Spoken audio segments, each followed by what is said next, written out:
Hello guys, this is Kamlesh Verma and I welcome you all in Aurora IAS, and this is chapter number 11 of liberalization, privatization and globalization of Indian economy with industry and its policies. And again I am very sorry भाई कि दोबारा मुझसे एक mistake हो गई कि मैंने यहाँ पर पिछली बार लेक्चर 3 डाल दिया था। ठीक है, यहाँ पर लेक्चर 3 डाल दिया गया था। क्यों? बिकॉज अभी कंटिन्यूसली लेक्चर रिकॉर्ड हो रहा है आपके लिए, बहुत सारी सीरीज के लेक्चर रिकॉर्ड हो रहे हैं, तो कभी कभी ऐसा हो जाता है। So sorry for that. ठीक है, चलिए चालू करते हैं हम अपने लेक्चर से। तो रिवीजन थोड़ा सा कर लेते हैं कि भैया हमने लिबरलाइजेशन का मतलब जाना।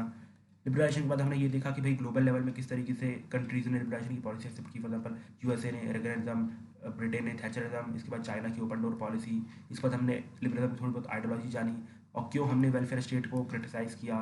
फिर उसके बाद कैसे इंडिया में लिबरलिज्म आया, क्या उसके रीज़न थे, क्या इंडिया रियल में चाहता था, हाँ इंडिया रियल में चाहता था, हमने ये भी डिस्कस किया। और उसके बाद किस तरीके से इंडिया में आना चालू, for example macro stabilisation measures, फिर स्ट्रक्चरल रिफॉर्म मेजर। और इसके बाद हमने कुछ जो भी शॉर्ट टर्म इम्पैक्ट हुए, मतलब एलपीजी हमें शॉर्ट टर्म में फ़ायदा हुआ कि नहीं हुआ। जी ज़रूर हुआ, बिकॉज हमारा मेन मकसद शॉर्ट टर्म में यही था कि हमारे पास फॉरेस्ट आए और अल्टीमेटली हमें फॉरेस्ट मिल गया था, हमें फॉरेस्ट मिल गया था। ठीक है, so now let us discuss the overall effect of liberalisation on Indian economy. भैया किस सेक्टर पे कितना प्रभाव पड़ा, ठीक, किस सेक्टर पे कितना प्रभाव पड़ा। अगर आप ध्यान से देखें तो भाई इसमें कोई डाउट नहीं है, एलपीजी रिफॉर्म्स के बाद से ही हमारी जो इंडियन इकोनॉमी की ग्रोथ रेट है वो बहुत तेज़ी से बढ़ी है। जैसे फॉर एग्जांपल अगर आप प्री रिफॉर्म एरा की बात करो, तो 4 डिकेड की जो ग्रोथ थी, ग्रोथ का अगर एवरेज निकालते 3 से 4% से ऊपर नहीं जाएगा। ठीक है, लेकिन जो पिछले 3 decades after the reform era हमारी जो इकोनॉमी है लगभग 6 से 7% के आसपास ग्रो हुई, लगभग मतलब आप double, it has grown double. और अगर इंडिया अच्छे और रिफॉर्म लेता और अच्छे से जो इम्प्लीमेंट करता तो ये अप्रॉक्सीमेटली 8 से 9% की हो सकती थी। जैसे अगर आप चाइना को देखोगे, चाइना ने लगभग एक डिकेड तक 8 से 9% की जो ग्रोथ रेट है उसको मेंटेन किया, और कई बार तो मतलब 3 से 4 साल तक डबल डिजिट पे भी उसने ग्रोथ की है। यही रीज़न है कि चाइना इतनी जल्दी मतलब ग्रो कर पाया। ठीक है, China has done a lot well in economic terms. ठीक है, इसके बाद दूसरी चीज़ क्या हुई है कि हमारे यहाँ पर जो भी बैरियर्स थे इंटरनेशनल इन्वेस्टिंग के, वो हमने काफ़ी ज़्यादा रिलैक्स किए एलपीजी रिफॉर्म के थे। फॉर एग्जाम्पल हमने यहाँ पर टैक्स जो लॉस थे वो बहुत ही जो स्ट्रिंजेंट थे उनको रिफॉर्म किया। फॉर एग्जाम्पल अभी तो हमने फेसलेस जो आप कह सकते हैं स्कैनिंग होती है कि भैया अगर आपने टैक्स नहीं भरा तो आपकी जो भी कंप्लीट प्रोसेस होगी वो फेसलेस होगी, मतलब आप जो इकोनॉमिक ऑफिसर मतलब जो इनकम ऑफिसर है उससे आपको मिलने की जरूरत नहीं पड़ेगी और सब कुछ सॉर्ट आउट हो जाएगा। इसके बाद फॉरेन इन्वेस्टमेंट जो रिस्ट्रिक्शन थे जगह जगह वो हमने रिमूव किए, और बाद बहुत सारी हमारे यहाँ पर आप कह सकते हैं फॉरेन इन्वेस्टमेंट आई और बहुत सारी नई नई इंडस्ट्री प्रॉस्पेरस की। और इसके बाद जो लीगल इश्यूज़, अकाउंटिंग रेगुलेशन, इन सब में भी हमने काफ़ी ज़्यादा जो बैरियर्स थे वो हटा के रखे हैं। ठीक है, इसके बाद अगर आप देखोगे जो हमारे पर फॉरेन कंपनीज आई, जब हमारे यहाँ एफडीआई बढ़ी, सिंपल सी बात है, मतलब फॉरेन कंपनीज आ रही है, तो जो फॉरेन कंपनीज आई तो हमारी जो डोमेस्टिक कभी इंडस्ट्रीज बहुत ही अनकॉम्पिटेटिव टाइप की हुआ करी थी, अब वो कॉम्पिटेटिव बनना चालू हो गई। ठीक है, मतलब जो अच्छी इंडस्ट्री थी वो सर्वाइव कर गई और कॉम्पिटेटिव बनी और अच्छी इमर्ज होकर आई, और जो बेकार की इंडस्ट्री थी वो तो फॉल आउट कर गई। ठीक है, जो गुंडा राज पे चलती थी फॉल आउट कर गई। ठीक है, और साथ ही साथ इतना ही नहीं, हमें इसका एक फ़ायदा ये भी हुआ कि भैया हमारे पास उनकी टेक्नोलॉजीज आई, जो इंपॉर्टेंट टेक्नोलॉजीज से आप देख रहे हो जो इतनी टेक्नोलॉजीज प्रॉस्पर कर रही है वो सब हमें फॉरेन कंपनीज से मिली, तो उसका दूसरा फायदा भी हुआ। ठीक है, दो हमारी डोमेस्टिक इंडस्ट्रीज को थोड़ा बहुत लॉस हुआ, लेकिन एक्चुअल में जो गलती थी गवर्नमेंट की थी, गवर्नमेंट ने हमेशा उनको बांध के रखा। ठीक है, तो उसमें गवर्नमेंट का ही लॉस ज़्यादा था। ठीक है, इसके बाद अगर आप स्मॉल स्केल इंडस्ट्री की बात करो तो स्मॉल स्केल इंडस्ट्री में हमें कुछ मिक्स रिजल्ट देखने को मिलते हैं। जैसे for example small scale industry still the backbone of Indian economy, मतलब अभी भी जो 45% जो एम्प्लॉयमेंट है और अप्रॉक्सीमेटली जो अच्छा कंट्रीब्यूशन जीडीपी में वो स्मॉल स्केल इंडस्ट्री से ही आता है। ठीक है, वो स्मॉल स्केल इंडस्ट्री से ही आता है, लेकिन अभी भी वो चीज़ पे लॉस है, मतलब अभी भी वो लोग आप कह सकते हैं जो बड़ी बड़ी एमएनसीज है उनसे फाइट नहीं कर सकते हैं। ठीक है, इसलिए गवर्नमेंट ने उनके लिए बहुत सारी चीज़ें रिजर्व करके रखी, मतलब बहुत बड़ी लिस्ट बना के रखी है जिसमें इन प्रोडक्ट पे जो मैन्युफैक्चरिंग वो सिर्फ और सिर्फ स्मॉल स्केल इंडस्ट्री कर सकती है। तो अगर गवर्नमेंट अपनी बैकिंग हटा ले तो ये स्मॉल स्केल इंडस्ट्री डूब जाएगी, इसलिए कहा जाता है कि इस पर मिक्स रिजल्ट देखने को मिल रहा है, मतलब दो it is contributing towards the employment and the production of the economy, but still they cannot fight the MNCs at the support of the government, they are fighting with these MNCs, मतलब government में support हटाएगी सब कुछ खत्म हो जाएगा। Same अगर हम agriculture की बात भी करें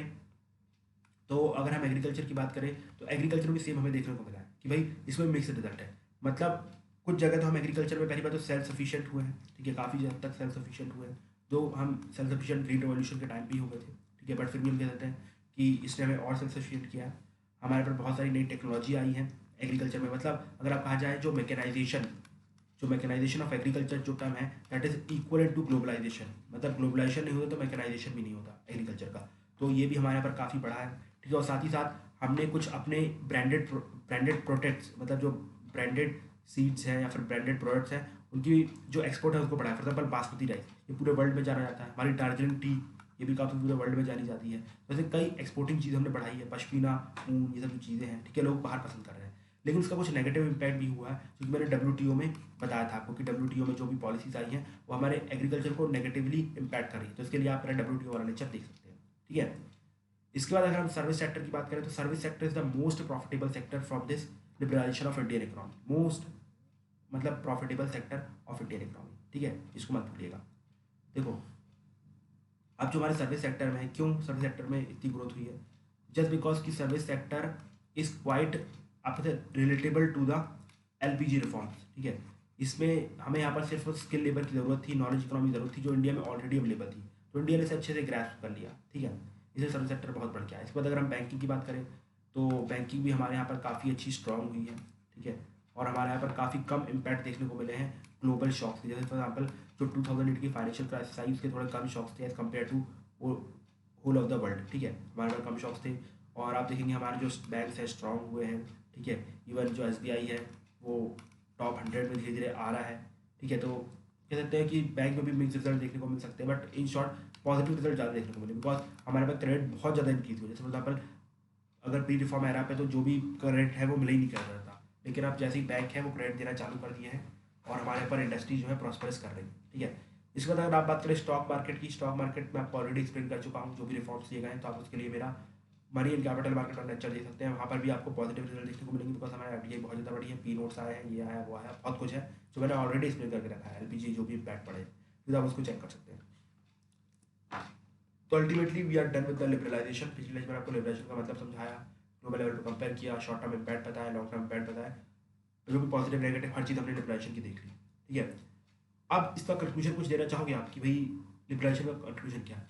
कंक्लूजन इज़ वेरी सिंपल कि भाई government is at the right step, ठीक है। गवर्नमेंट को इकोनॉमी को और लिबरलाइज करना चाहिए, but government should not forget it's social welfare, ठीक है। बस आपको यही सी टर्म्स पे कुछ रखना है कि भाई government is at the right step. आपको पॉजिटिव जो भी है गवर्नमेंट के बताने हैं कि हमें क्या क्या प्रॉफिट हुआ, पॉवर्टी रिड्यूस हुई है, बहुत सारी चीज़ें आई है। तो कुछ सेक्टर में प्रॉब्लम आई है, बट उसको सॉर्ट आउट किया जा सकता है और गवर्नमेंट को आगे बढ़ते रहना चाहिए with with with what with more social approach. जैसे फॉर एग्जाम्पल आयुष्मान भारत, जैसे गवर्नमेंट ने दो प्राइवेट सेक्टर को बहुत जगह दी हेल्थ सेक्टर पे, हेल्थ पे, बट फिर भी गवर्नमेंट ने हाँ आयुष्मान भारत से लोगों का वेलफेयर इंश्योर करने की कोशिश की। तो इस टाइप पे कुछ कंक्लूजन ले सकते हो, ठीक है। तब देखो ऑप्टिमिस्टिक कंक्लूजन है ये, ठीक है। सारे कुछ काफ़ी फ्यूचरिस्टिक कंक्लूजन है और सोशल वेलफेयर और जो भी आइडियल सब प्रमोट कर रहा है, तो इस टाइप का कंक्लूजन लेने की कोशिश करना, ठीक है।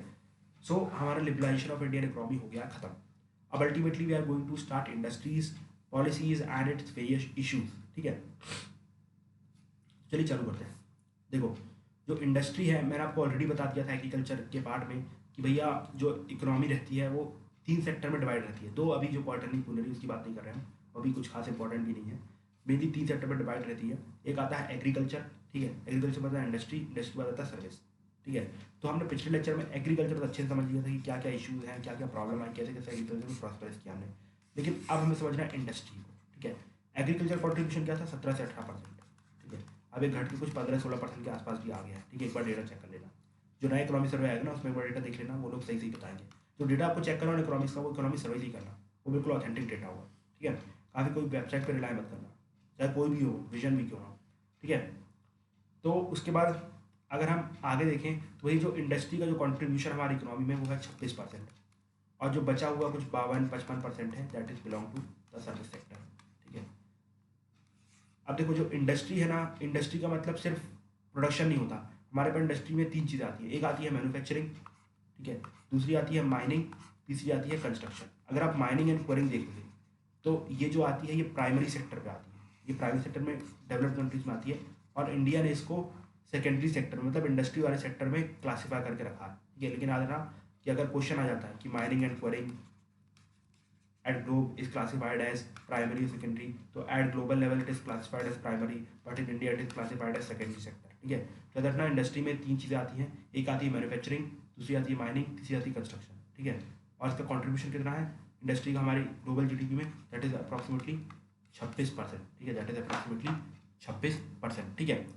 अब जो हमेशा से पिछले अप्रॉक्सीमेटली 10-20 साल से जो मेन इशू निकल के आया है वो है मैन्युफैक्चरिंग का, ठीक है, वो है मैन्युफैक्चरिंग का, ठीक है। अगर आप देखें कंस्ट्रक्शन और ये जो माइनिंग, इन सब में हमें कभी कभी कोई प्रॉब्लम नहीं। जो भी माइनिंग में प्रॉब्लम आई कि भाई कोल माइनिंग में प्रॉब्लम आ रही, तो गवर्नमेंट ने उसको पूरा सेक्टर लिबरलाइज कर दिया, 100% एफडीआई दी, वो सॉल्व हो गया।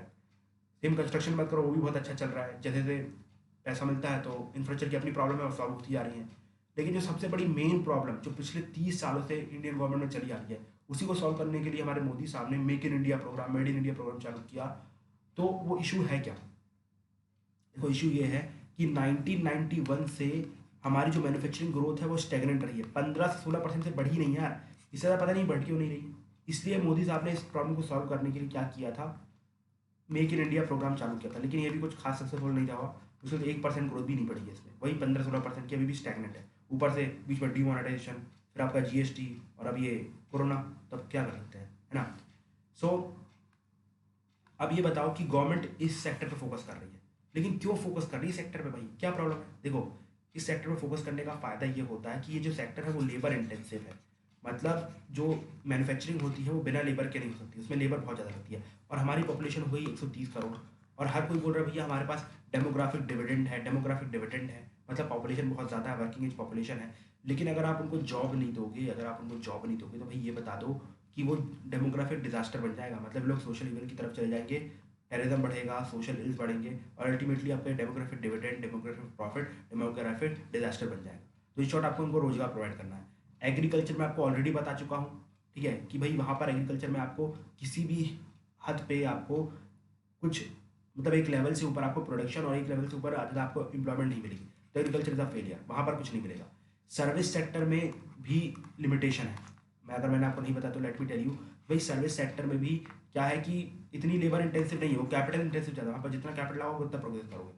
सिर्फ एक ही जगह लेबर लग सकती है, वो है इंडस्ट्री में। इंडस्ट्री में भी कहाँ पर? मैन्युफैक्चरिंग में। तो इसलिए गवर्नमेंट ट्राई कर रही है कि भैया इस सेक्टर को बढ़ाया जाए, लेकिन 1991 से इसकी जो ग्रोथ है 15-16 पे अटकी पड़ी, ऊपर से अब धीरे धीरे कम होना चालू हो गई है, ठीक है। अगर आप चाइना को देखोगे कि चाइना में कोई प्रॉब्लम क्यों नहीं आ रही, चाइना में लोग खुश क्यों है, उसका रीज़न ये है कि चाइना में जो सेक्टर है ये अप्रॉक्सीमेटली 40% कॉन्ट्रीब्यूट करता है, जो 40%, और यही रीज़न है कि वहाँ पर लगभग मैक्सिमम पीपल के पास एम्प्लॉयमेंट होती है। देखो 40% तो भैया मतलब ये इंडस्ट्री ने ले लिया, अब 20% एग्रीकल्चर ने ले लिया, अब हो गए 60%, बाकी 40% उन्होंने सर्विस ने ले लिया। हमारा भी सेम ऐसे ही है, अगर हमारे यहाँ आप देखो 55% सर्विस ले रहा है, अगर इसी का थोड़ा बहुत यहाँ शिफ्ट कर दिया जाए तो लोगों को जॉब मिल जाएगी। और चाइना में देखो इक्विटेबल डिस्ट्रीब्यूशन है लगभग, ठीक है, अगर आप देखो कि लगभग अच्छा डिस्ट्रीब्यूशन है यहाँ पर, ठीक है, इसलिए चाइना में कोई प्रॉब्लम नहीं आ रही है जॉब आपकी, ठीक है।